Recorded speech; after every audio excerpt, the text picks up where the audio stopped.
এখন রবিউল আউয়াল মাস চলছে। এই মাস আসলেই আমাদের দেশের কিছু ভাই আমাদের রাসূল করিম সাল্লাল্লাহু আলাইহি ওয়াসাল্লাম, যাকে আল্লাহ তাআলা আমাদের জন্য রহমত স্বরূপ পাঠিয়েছেন, সে রাসূলের জন্মদিবসকে কেন্দ্র করে এত বেশি বাড়াবাড়ি করে যে ব্যাপারে কথা না বলে পারছি না।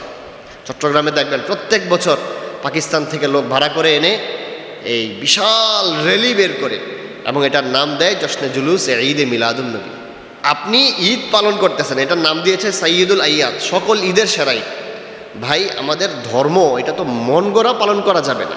আপনি নিজের মন মতো করে একটা ভালো কাজ বানায় নিলেন যার সাথে কোরআন হাদিসের কোনো সম্পর্ক নেই, এই ভালো কাজ তো অনুসরণ করা যাবে না। আমি আপনাদেরকে একটা দৃষ্টান্ত দিই। মাগরিবের নামাজের ফরজ কয় রাকাত? 3 রাকাত।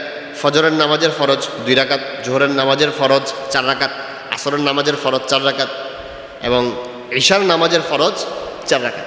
এখন কেউ যদি ফজরের নামাজ 2 রাকাত পড়ার সময় চিন্তা করে যে আমি অনেক কষ্ট করে নামাজে এসেছি, মাত্র 2 রাকাত নামাজ পড়বো না, বরং আমি ফজরের নামাজের ফরজ পড়বো 10 রাকাত, 8 রাকাত বেশি পড়বে। এই 2 রাকাত ওনার পছন্দ না, উনি 8 রাকাত বেশি পড়বে। ভাই বলেন তো ওনার নামাজ হবে? কারণ সে ধর্ম পালন করতে আসছে, তবে নিজের মন গড়াভাবে ধর্ম পালন করছে। এই ধর্ম আল্লাহ সাপোর্ট করে না, এই ধর্ম কোরআন হাদিস সমর্থন করে না। ঠিক তদ্রূপ আমাদের ধর্মে হযরত রাসূল করিম সাল্লাল্লাহু আলাইহি ওয়াসাল্লাম সাব্যস্ত করে গিয়েছেন 2 ঈদ, একটা হচ্ছে ঈদুল ফিতর আর একটা হচ্ছে ঈদুল আযহা। আপনি যে নতুন করে ঈদ উদযাপন করবেন, আপনি যে নতুন করে ঈদ আবিষ্কার করবেন, এটা তো আমাদের ধর্মের সাথে কোনো সম্পর্ক না। আল্লাহ রাসূলের জন্মদিবসকে কেন্দ্র করে উদযাপন করছেন, কিন্তু ঈদে মিলাদুন নবী, এই যে ঈদ বানালেন, আল্লাহ রাসূলের জন্মদিনকে কেন্দ্র করে যে ঈদ বানালেন, এই ঈদ বানানোর ইখতিয়ার আপনাকে কে দিল? দ্বিতীয় আরেকটি ব্যাপার দেখেন, আল্লাহ রাসূলের জন্মদিন যে 12ই রবিউল আউয়াল, এই কথা আপনাকে কে বলেছে? আল্লাহ রাসূলের জন্মদিনকে কেন্দ্র করে কি এই ফোকাহাদের মাঝে, ওলামাদের মাঝে, মুফাসসিরদের মাঝে, ঐতিহাসিকগণের মাঝে কোনো মতভেদ হয় নাই? আপনি বলতে পারবেন কোনো মতভেদ হয় নাই? যদি পড়াশোনা করেনেওয়ালা লোক হন তাহলে আপনি উত্তর দিবেন যে আসলে না। আল্লাহ রাসূলের জন্মদিনের ব্যাপারে কোন তারিখে জন্মগ্রহণ করেছেন এই ব্যাপারে ঐতিহাসিকদের মত হচ্ছে, কেউ কেউ বলেছেন হযরত রাসূল করিম সাল্লাল্লাহু আলাইহি ওয়াসাল্লাম রবিউল আউয়ালের 2 তারিখে হয়েছেন, কেউ বলতেছেন 8 তারিখে হয়েছেন, কেউ বলতেছে 10 তারিখে হয়েছেন, কেউ বলতেছে 12ই রবিউল আউয়ালে হয়েছেন। আপনাকে কে বলেছে 12ই রবিউল আউয়ালেই রাসূল জন্মগ্রহণ করেছে? এই কথা আপনি কোন হাদিসের মাধ্যমে আপনি প্রমাণ পেয়েছেন? এবার আসেন তৃতীয় আরেকটি বিষয়। দেখেন, পাকিস্তান থেকে ভাড়া করা লোক আনে, এর নাম হচ্ছে তাহের শাহ, সাবের শাহ। আপনারা দেখেছেন এদেরকে?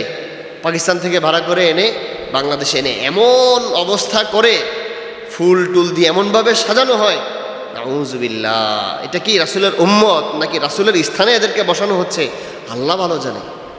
আপনি কি এই লোকদের চেহারার দিকে তাকিয়েছেন? এদের পোশাক আশাকের দিকে তাকিয়েছেন? কোন দৃষ্টিকোণ থেকে মনে হয় যে এরা সুন্নাহ পালন করে?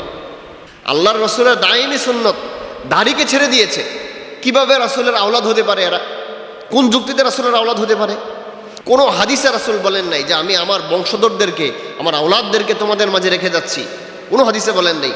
বরং আল্লাহর রাসূল বিদায় হজের বাণীতে একটি কথা বারবার বলেছেন, তারাকতু ফীকুম আমরাইন লান তাদিল্লু মা তামাসসাকতুম বিহিমা কিতাবাল্লাহ ওয়া সুন্নাত রাসূলি। শোনো, আমি তোমাদের মাঝে 2টি জিনিস রেখে যাচ্ছি। এক নম্বর হচ্ছে আল্লাহর কিতাব, আর একটা হচ্ছে আমার সুন্নাহ। সমস্ত মানুষের মাঝে বিশাল গাড়ি ভাড়া করে ছাদ খোলা বাসের মধ্যে এদেরকে বসিয়ে গলায় মালা দিয়ে কি মিছিল করতেছেন? এটার সাথে ইসলামের কোনো সম্পর্ক আছে? এগুলো কইরেন না ভাই। আল্লাহ রাসূলকে আপনারা যেভাবে ভালোবাসেন আমরাও ভালোবাসি, কিন্তু ভালোবাসার একটা সিস্টেম আছে।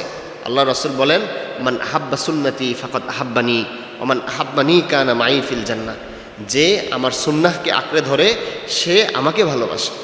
এই মিছিল করা, এই ভালোবাসা আল্লাহ রাসূল বলেন নাই। জশ্নে জুলুস ঈদে মিলাদুন নবী পালন করা, এই ভালোবাসা আল্লাহ রাসূল বলেন নাই। রাসূল বলেছেন আমার সুন্নাহকে যে আঁকড়ে ধরে, আমার সুন্নতের অনুসরণ যে করে। তো যে ব্যক্তিটা রাসূলের সুন্নতের অনুসরণ করে না, এই মানুষটা আওলাদে রাসূল বলে ভাই আমরা তো অনেক বেশি লজ্জিত হয়ে যাই, অপমানিত হয়ে যাই। আল্লাহর রাসূলের বংশ দাবি করা মানুষ আল্লাহ রাসূলের সুন্নাহ ছেড়ে দিয়েছে। আর এই মানুষদেরকে আমাদের দেশের কিছু ভাই একেবারে পাকিস্তান থেকে ভাড়া করে এনে এদের নিয়ে জশ্নে জুলুস পালন করতে হবে, এটা তো দুঃখজনক ব্যাপার।